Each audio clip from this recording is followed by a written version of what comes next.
open it up to the reporters. So we'll start with Sean, and then followed by Larry.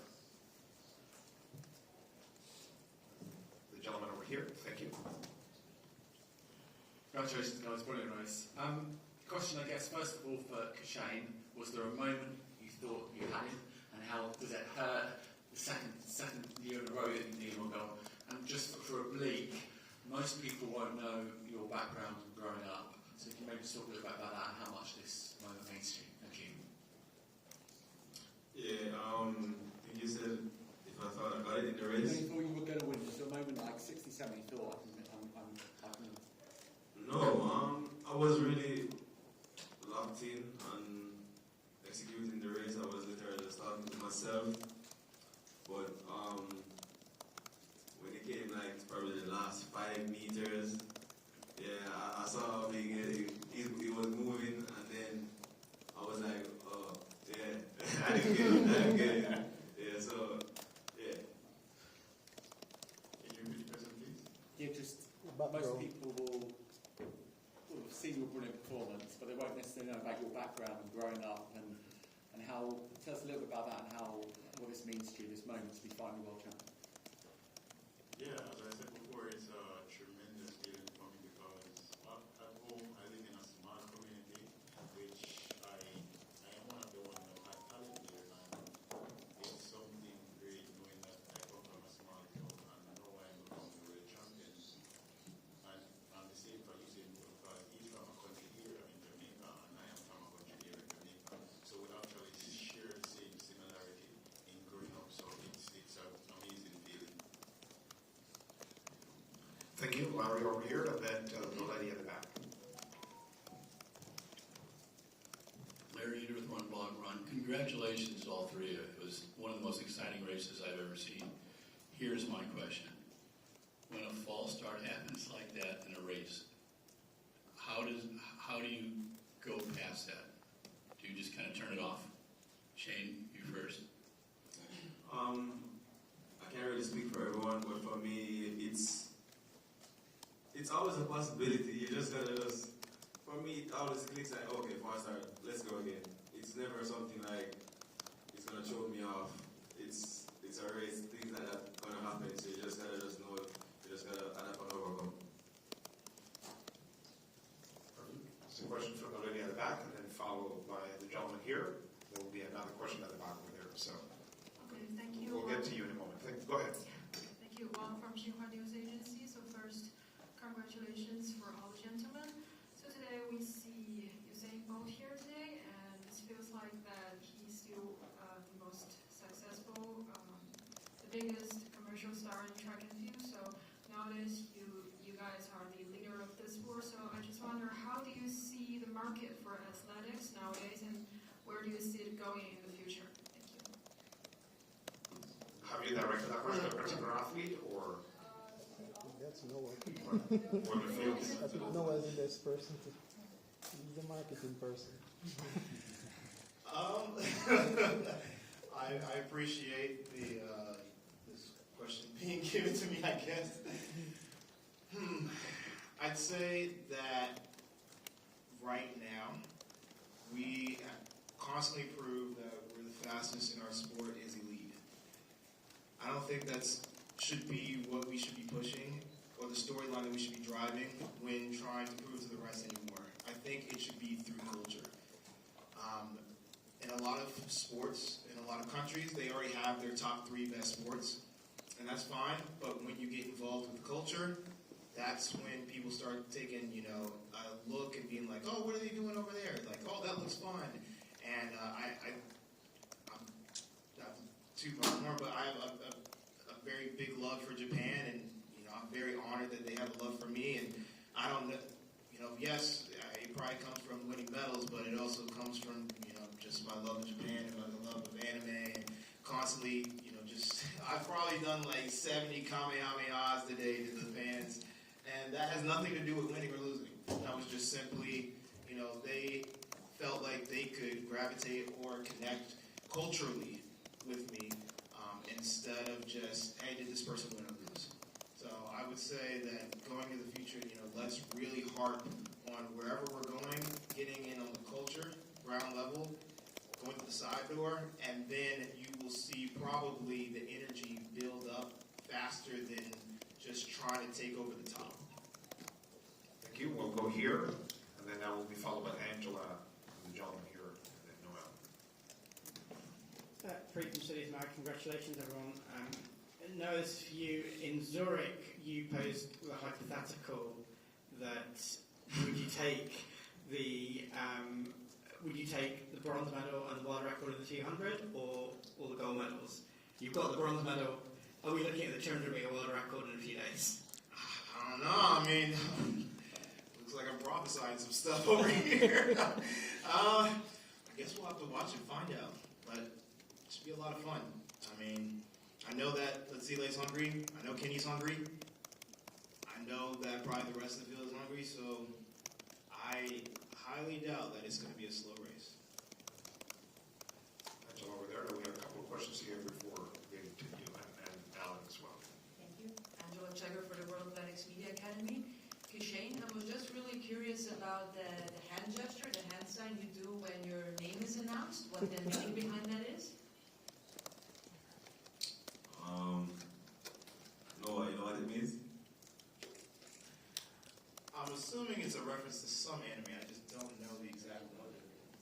No, it's not. Alright, so I did two gestures. The bunks, I think you're familiar with the bunks. Wait, which one? The bunks that I do? Yeah, the bunks was the Goku bunks. And the... Oh, the bounce. Yeah, the bunks. The bunks. I'm over here hearing bunks. No, yeah, the Goku bounce before he fought Broly. Yeah, and the hand sign was a gesture from Alicard. Yes, yeah, I didn't want to say when he released it, it's also the power. Yeah. There you go.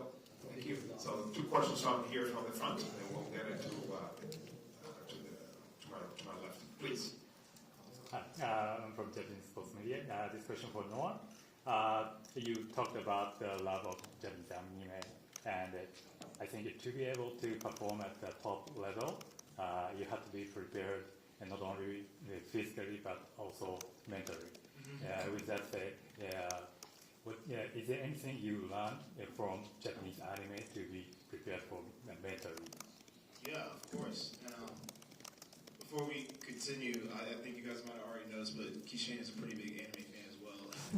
This man was wearing an Ultra Instinct Goku shirt, the whole warm-up and everything. I was like, yeah, I can give you one of those.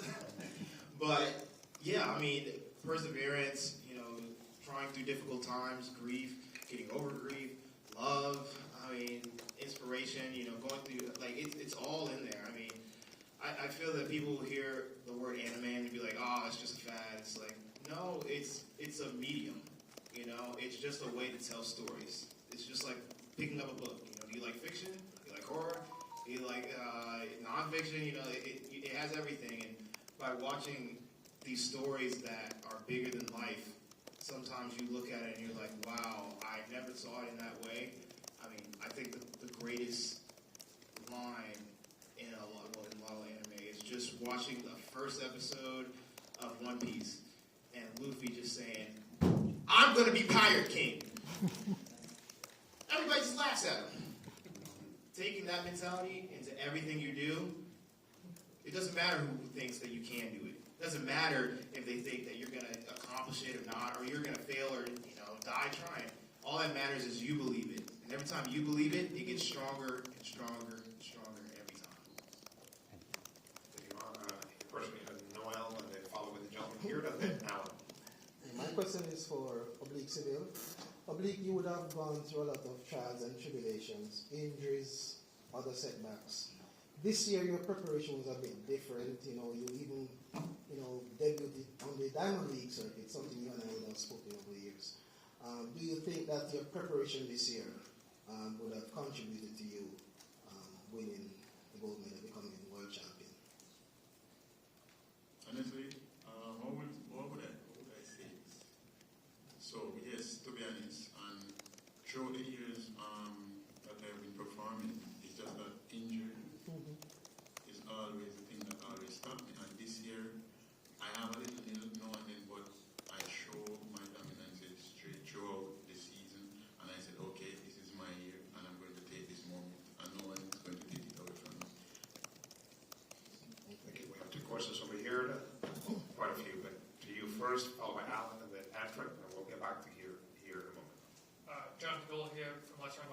questions for Oblique. Congratulations. In previous championships, you've usually run your fastest time either in the prelims or the semifinals. Tonight, you ran a personal best to win the world title. What was the difference between the previous years when you fell short and tonight when you won and ran your best on the big stage?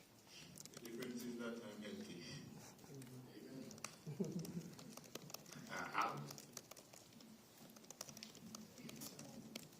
Hi, Alan Abrahamson, Three Wire Sports in Los Angeles. Thank you for your question. John, thanks for yours. Oblique, to follow up, you were 8th in Paris, 4th at the Worlds in 2022 and 2023. What changed? Is it just injuries or is there something else? Injuries was a part of it because no one knew that in 2023 I was injured and no one expected me to make the finals. Jamaican fans didn't really expect me to make the finals, but I actually showed my class there and made the finals. And for Paris, I got injured in the finals, so I fell short at Paris. But I just learned from that mistake last year and said, okay, this is another step I'm going to take with my management team and actually make a different approach, and it actually been successful for me this year. Unfortunately, we have time only for 2 questions, so I'll take a couple here for Andrea and the lady. Hopefully, we see time allows for more. Yeah, go ahead, please. Hi, Mia Gibson from World Track. My question for you, Oblique and Kashane, you can chime in if you'd like. This is the first time since the 2012 Olympics that Jamaica came to in a major global championship. How do you guys feel being a part of just, you can chime in as well, just USA versus Jamaica with it being one of the bigger storylines in sprints?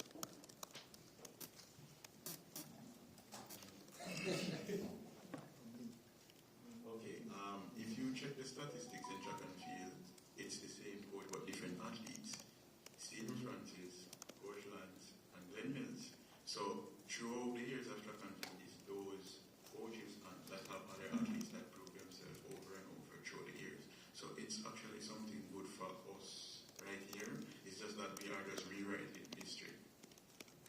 Andrea? Oh, sorry, Shane. Yeah, for me, it's just to show that, hey, Jamaica is a powerhouse easily. We got talent, we got ammunition.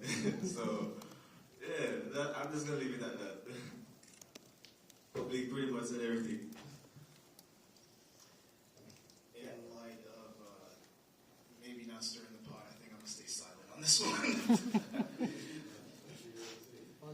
Andrea? All right, Shane. Shane, this is for you, one for Oblique. Shane, you had an amazing season, very consistent, running very fast times, and you now have another silver medal. What's your biggest takeaway from 2025? What's that going to be, your biggest takeaway? And for Oblique, this isn't your first final, right? We all know you're a super talented guy. Did you enter this final with any sense of pressure, feeling that you needed to deliver a medal for yourself?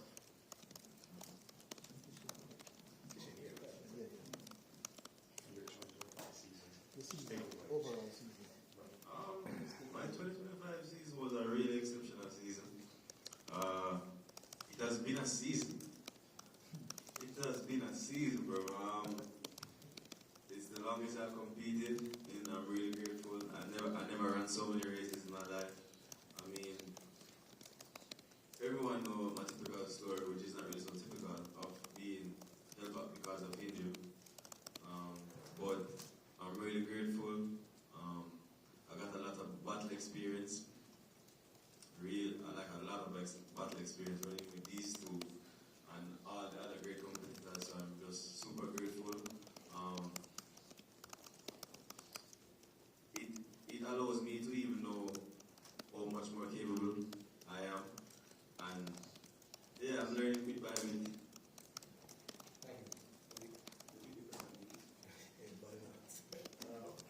I was talking about, going to finals previously.